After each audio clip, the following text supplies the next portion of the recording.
Tommy, press are done, a few days out from the fight. How are you feeling? Feeling on fire, ready to go. I wish I was boxing tonight. You know, it is what it is. It's another day at the office. I've done this all my life, and I'm ready to get in there on Saturday night and do the job. Yeah, we've got an opponent now. Yep. Unbeaten. Yep. Because I know it gets levelled at you that you know, you're fighting tomato cans, and if you're damned if you do and you're damned if you don't, are there? If you knock someone out in the first round, they're too easy. If it takes 2 or 3 rounds, you're not very good.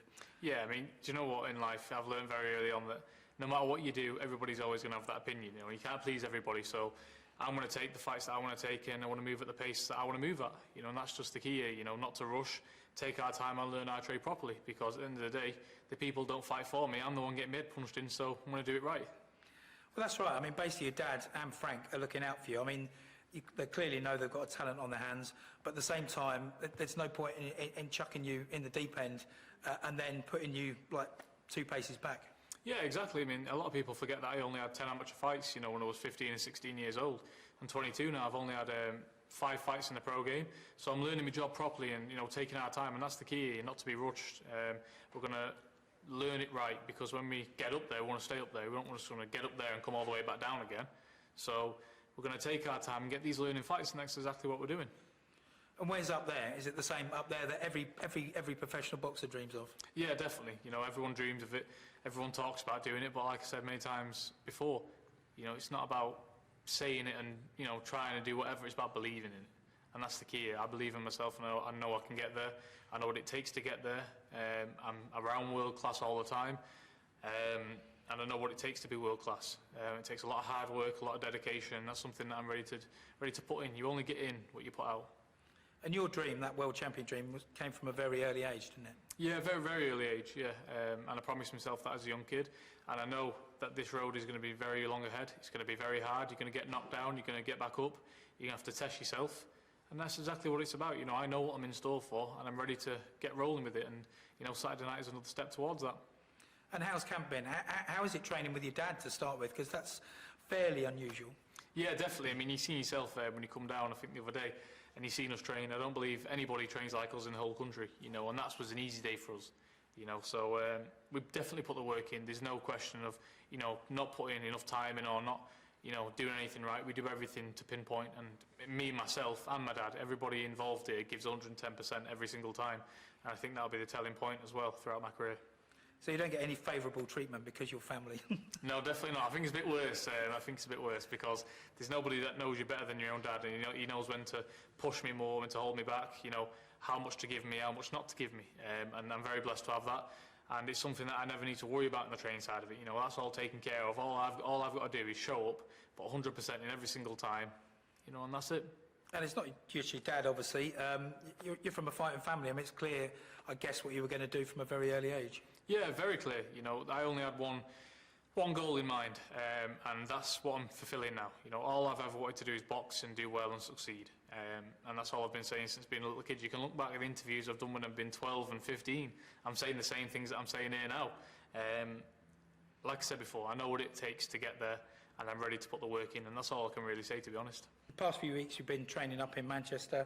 Before that, you were out in Miami, you were out in America with Tyson. How was that? Yeah, it was unbelievable. You know, when that opportunity got put to me to go over there, I took it with both hands because I knew it would enhance me as a fighter, and my experience levels just went through the roof.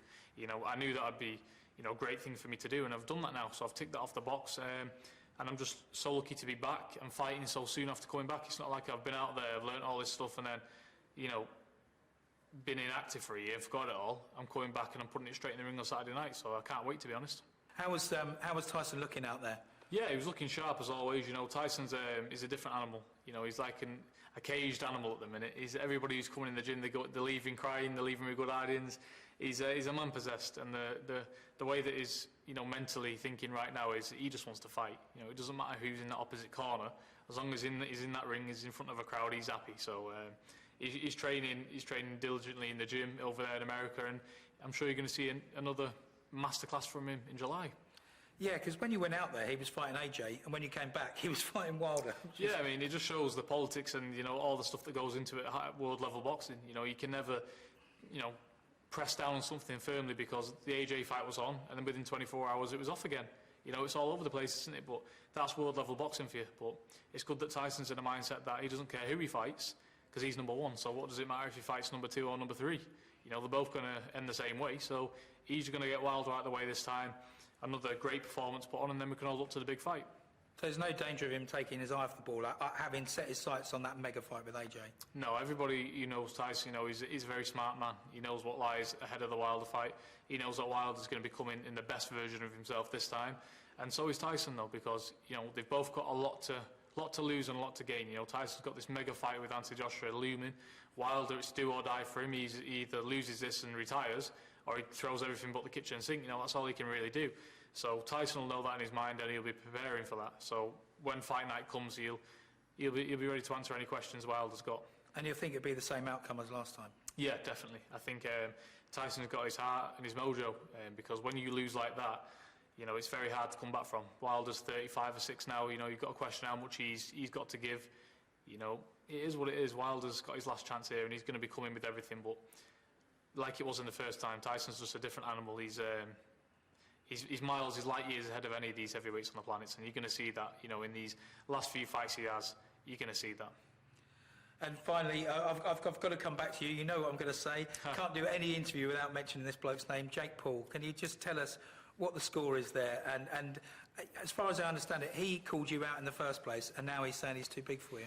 Yeah, I mean, he's Jake Paul, isn't he? He just wants to make headlines. He's calling everybody's name out to get himself talked about, and it's working. I mean, what can you do?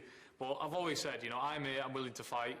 I don't care. You know, it's easy money for me. It's pretty much the same as Floyd Mayweather. You know, he's retired, but they've offered him Logan Paul, a YouTuber, to make massive amount of money. Why wouldn't he? It's easy money. And for me, I've got my own goal, and I know what I need to do to get there. So if Jake Paul wants to come into that and make me very, very, very wealthy, I'll take that, no problem, because it's an easy fight for me, and it's not a problem for me to do. I wouldn't even train for the likes of him. So whether he comes or whether he goes, it doesn't matter to me. I'm ready for him whenever. I mean, it seems to me like he doesn't really want it. He wants guys he knows he's going to beat. Yeah, 100%. That's what I said before in all my other interviews. You know, whoever you see Jake Paul in the ring with, you just know that he's going to win, because he doesn't need to box to make millions of pounds. He's done that way before this.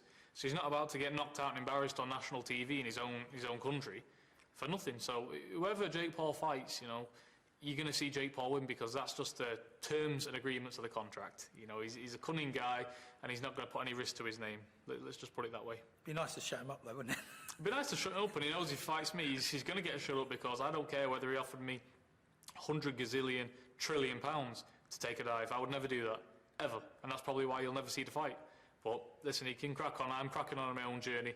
I know what I've got to do. I'm not looking past Saturday night. But after that, if he wants to talk, we can talk. Exactly that. Yeah, Saturday night. What's going to happen? Why should people tune in? Why should people tune in? The same as always.